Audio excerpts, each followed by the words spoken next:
వజానల్ infection అనేది ఈ మధ్య కాలంలో వింటూ ఉన్నాము. ఇంత కామన్ అవ్వడానికి గల కారణం ఏమిటి? దీన్ని అడ్రెస్ చేయడానికి వాట్ ఈస్ యువర్ సజెషన్? మన ఆడవాళ్ళు కొంచెం ఇరిటేషన్ వచ్చినప్పుడు క్లీనింగ్ చేసుకోవడం కోసం ఎక్కువ వాటర్ తో క్లీన్ చేయడానికి ట్రై చేస్తారు. చేయకూడదా? Actually they are not suppose to do it. చేయకూడదు. ఎందుకంటే వెజైన్ అనేది సెల్ఫ్ క్లీన్సింగ్ ఆర్గాన్, తనంతట అదే క్లీన్ అవుతుంది. వాటర్ తోనే కాదు, సోప్ తో కూడా క్లీన్ సోప్ తో కూడా చేస్తారు, which is very very dangerous actual గా. ఒకవేళ మరీ ఇచ్చింగ్ గా ఉంటే గోరువెచ్చని వాటర్ తో బాహ్యంగా క్లీన్ చేసుకోవాలి, కానీ డీప్ గా క్లీన్ చేయకూడదు. అన్ఫార్చునేట్ గా ఈ నార్మల్ వాటర్ తో డైలీ సో మెనీ టైమ్స్ చేసుకోవడం వల్ల అక్కడ ఉన్న గుడ్ బ్యాక్టీరియా వాష్ అవుట్ అయిపోతుంది.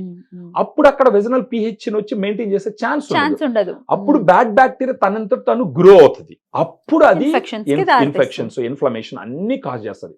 ఇలాంటి సమయంలో ఏం చేస్తారంటే బేసిక్ గానే ఆడవాళ్ళు కూడా డాక్టర్ సలహా లేకుంటే నేరుగా పోయేసి anti fungals, anti bacterials, vaginal washes ఇవన్నీ తీసుకొని విరివిగా వాడతారు. ఇవన్నీ ఏం చేయగలవు? ఓన్లీ ఆ బ్యాడ్ బ్యాక్టీరియాని కంట్రోల్ చేయగలవు, కానీ అక్కడ ఉన్నటువంటి గుడ్ ఎన్విరాన్మెంట్ ని క్రియేట్ చేయలేవు. ఆ గుడ్ బ్యాక్టీరియాని పెంచలేవు. పెంచాలంటే ఏం చేయాలి? పెంచాలి అంటే ఫెమిడిలైట్ లాంటి ఒక సప్లిమెంట్ ని వాడాలి. This is the supplement ఫెమిడిలైట్.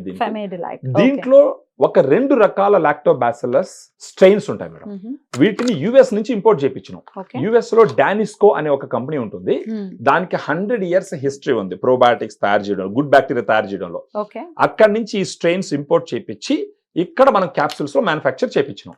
So అక్కడి నుంచి ఎందుకు తెప్పించాల్సి వచ్చిందంటే వాళ్ళు వీటిని ఎప్పటి నుంచో డెవలప్ చేసి ఇవి బాగా పనిచేస్తాయని క్లినికల్ ట్రయల్స్ లో ప్రూవ్ చేసి నందువల్ల మనం అక్కడి నుంచి తెప్పిస్తున్నాం. మీరు చూసినారంటే ఇదే 2 strains ఇంటర్నేషనల్ గా చాలా కంట్రీస్ లో అవైలబిలిటీ ఉంది.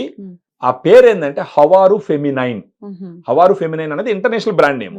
అది ఇండియాలో వచ్చేసి ఫెమిడిలైట్. సో దీన్ని రోజుకు ఒక క్యాప్సూల్ మార్నింగ్ గానీ ఆఫ్టర్నూన్ గానీ భోజనం తర్వాత తీసుకుంటూ ఉంటే 1 నెల రోజుల పాటు వాడినారంటే వాళ్ళకి ఈ ఇచ్చింగ్ కానీ, burning sensation, white discharge, foul smell ఇవన్నీ తగ్గుతూ వస్తాయి.